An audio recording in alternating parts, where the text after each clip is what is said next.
നിങ്ങളുടെ ഇഷ്ട പരമ്പരകൾ എക്സ്ക്ലൂസീവായി സൺ നെക്സ്റ്റ് ആപ്പിലൂടെ തികച്ചും ഫ്രീ ആയി ഇപ്പോഴേ ആപ്പ് ഡൗൺലോഡ് ചെയ്യൂ.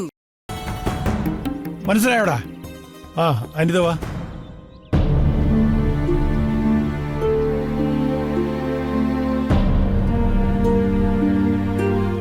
അതിലൊന്നും വലിയ കാര്യമൊന്നുമില്ല. ഏതില്? അച്ഛൻ പറഞ്ഞേല്. ഇങ്ങനൊരു മനുഷ്യൻ.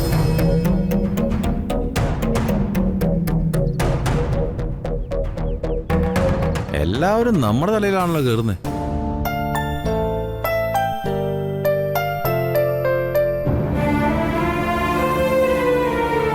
ഇന്നത്തെ കാലത്ത് കുട്ടികളുടെ ഭാവിയെക്കുറിച്ച് തീരുമാനിക്കുമ്പോൾ അവരുടെ അഭിപ്രായം കൂടി മാനിക്കണമെന്നാണല്ലോ.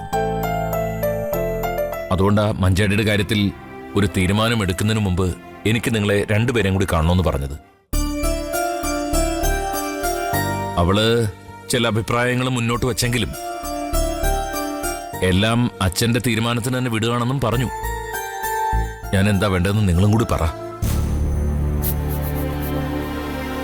എന്റെ അഭിപ്രായം, മകളുടെ ബാലിശമായ അഭിപ്രായങ്ങൾക്ക് കാതു കൊടുക്കാതെ ഒരച്ഛന്റെ അധികാരം ഉപയോഗിച്ച് അണ്ണൻ അവളുടെ കല്യാണം നടത്തണമെന്ന്.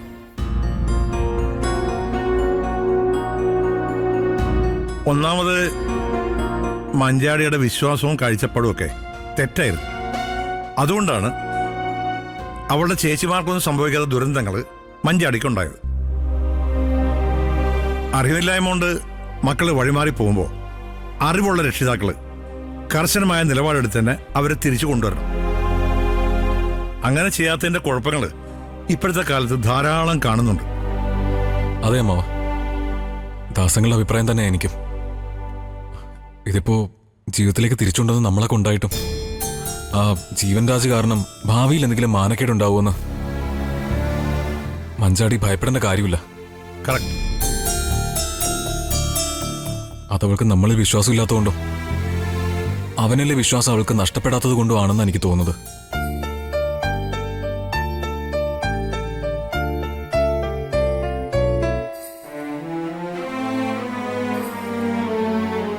നീ എന്താ രഘു ഈ പറയുന്നേ? മഞ്ചാടി മോളെ ചതിച്ച ജീവൻ രാജിൽ അവൾ വീണ്ടും എന്ത് വിശ്വാസം അർപ്പിക്കും? ഇപ്പോഴത്തെ പിള്ളേരുടെ മനസ്സ് ആർക്കും വായിച്ചെടുക്കാൻ പറ്റില്ല അമ്മാവ.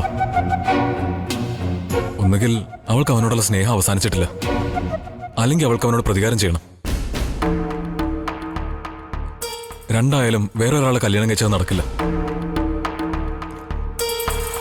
ജീവിതത്തിൽ കല്യാണമേ വേണ്ടെന്ന് അവൾ പറയുന്നത് അങ്ങനെ എന്തോ മനസ്സിൽ കണ്ടു തന്നെ. ഏയ്, ഇതൊക്കെ നിന്റെ ഓരോ തലതിരിഞ്ഞ ചിന്തകൾ മാത്രം. നമ്മുടെ മഞ്ചാടി മോളെക്കുറിച്ച് എനിക്ക് അങ്ങനെ ഒന്നും ആലോചിക്കാൻ കൂടി വയ്യ. രഘുവിന്റെ തോന്നലിനെ പാടെ തള്ളിക്കളയാൻ വരട്ടെ എന്ന് നമ്മള് എല്ലാ രീതിയിലും ചിന്തിച്ചു നോക്കണം.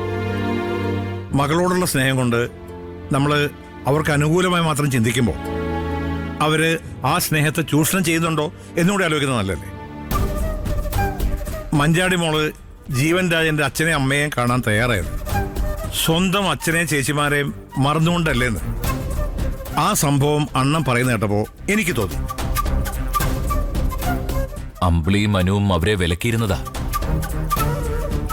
മഞ്ചാടിക്ക് സമ്മതമാണെങ്കിൽ കണ്ടോട്ടെ എന്ന് ഞാനാ പറഞ്ഞത്.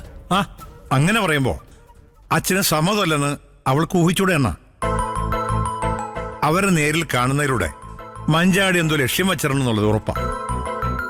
അതുകൊണ്ട് വേറൊന്നും ആലോചിക്കാതെ ഗോകുലും അവളുമായിട്ടുള്ള കല്യാണം അണ്ണൻ എത്രയും വേഗം ഉറപ്പിക്കണം.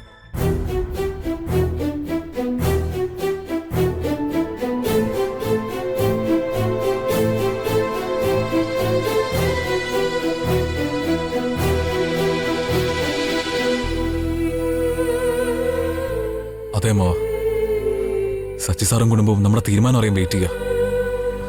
പറ്റുമെങ്കിൽ ഇന്ന് തന്നെ അമ്മാൻ അവരൊന്ന് പോയി കാണണം.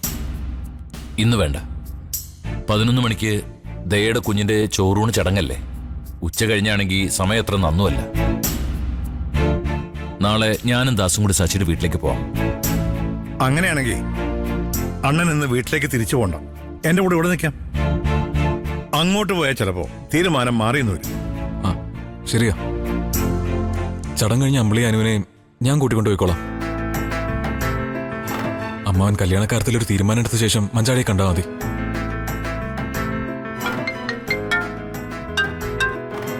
ഹലോ, അതെ, എപ്പോ? ഇല്ല, വേറെ ആരും വിളിച്ചില്ല. ഇപ്പൊ ഞാൻ ഫ്ലൈറ്റിലുണ്ട്. ഫ്ലൈറ്റ് എപ്പോഴാ? ഓ, 10 മണിക്ക് മുമ്പ് ഇറങ്ങണമല്ലേ? ഓക്കെ എന്നാ, ഓക്കെ. അണ്ണൻ്റെ സ്റ്റുഡൻ്റ് അല്ലേ, SP ജഗന്നാഥൻ? ജഗൻ ഇവിടെ ഉണ്ടോ? ജഗനില്ല, അവൻ്റെ അച്ഛൻ കുറച്ച് നാളായിട്ട് ഇവിടെ ഒരു ഹോസ്പിറ്റലിൽ ട്രീറ്റ്മെൻറ്റില്ല. ഞാൻ 2-3 തവണ പോയി കണ്ടിരുന്നു. അണ്ണൻ അറിയില്ല അവൻ? പിന്നെ ജസ്റ്റിസ് വർമ്മ അറിയില്ലേ? ജഗൻ ഇവിടെ പഠിക്കുന്ന കാലത്ത് ഞാനും അദ്ദേഹം നല്ല അടുപ്പത്തിലായിരുന്നു. ഇപ്പൊ എന്നെ ഓർക്കുന്നുണ്ടോ എന്തോ? പിന്നെ ഓർക്കാതെ. ഞാൻ പോയപ്പോഴും ചോദിച്ചു. ജയൻ എപ്പോഴും അനന്തമാഷെ പറ്റി പറയാറുണ്ട്.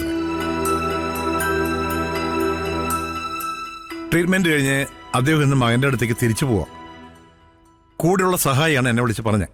നമുക്കൊന്ന് പോയി അദ്ദേഹത്തെ കണ്ടാലോ? വർമ്മ സാറിനെ കാണാൻ ആഗ്രഹമുണ്ട്. പക്ഷേ ദാസ്, നമുക്ക് ചടങ്ങിനെത്തണ്ടേ 11 മണിക്ക് മുമ്പ്? അതൊക്കെ ഞാൻ എത്തിച്ചോളാണ്ട. അമ്മാവൻ വേണമെങ്കിൽ പോയിക്കോ. മുഹൂർത്തത്തിന് മുമ്പ് എത്തിയാൽ മതി. ഞാൻ ഇപ്പൊ തന്നെ അങ്ങോട്ട് പോയിക്കോളാം. പിന്നെ അമ്മാവ അമ്പിളിയാനും അമ്പലത്തിൽ നിൽക്കുമല്ലേ? ശരി, ജഗൻ നമ്മളെ ഒരുപാട് സഹായിച്ചിട്ടുള്ളതല്ലേ. അതുകൊണ്ട് ഞാനിവിടെ ഉള്ളപ്പോ വർമ്മ സാറിനെ കാണാതിരിക്കുന്നത് ശരിയല്ല. നമുക്ക് പോവാം ദാസ്. ശരി.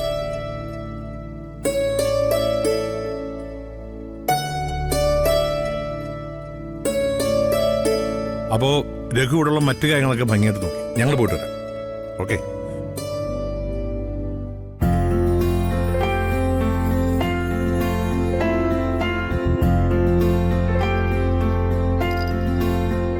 ഓ,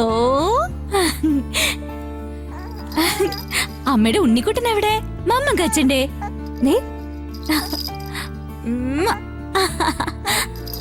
വാ വാ വാ വാ. മമ്മ കച്ചാൻ പോണ്ടേ? നമുക്ക് മമ്മ കച്ചാൻ പോണ്ടേ? ഓ,